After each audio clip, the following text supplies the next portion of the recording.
In april ging het museum iepen, maar ze binnen nog altijd dwaande met de opbouw.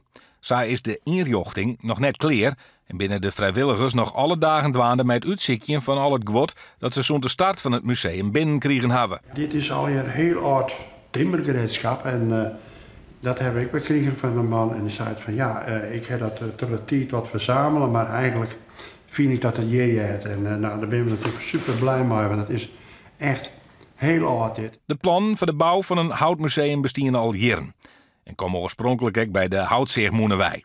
Maar toch interne strijd is het museum uiteindelijk zijn losse organisatie geworden. In de eerste jaar dat het museum hier mis, hebben ze 4.000 bezoekers lutsen, maar er zit meer in. Nou, als het nou stiet voor dit museum en alles wat er met te doen heeft, kunnen we daarmee dus rondkomen. Maar we hebben natuurlijk wel ambities om dat te verhegen. En zeker in combinatie met de molen en met de fontein natuurlijk. Ja, je kunt denken aan arrangementen en neem maar op.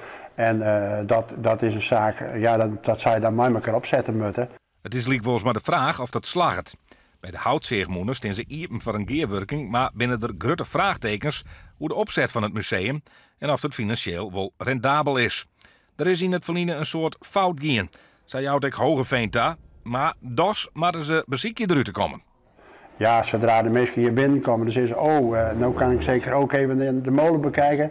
Nou, dat is dan nou even in praktische zin net zo, want de molen heeft gewoon zijn eigen financiële huishouding en die hebben wij ook. Dus er moet op nijwerk gekocht worden.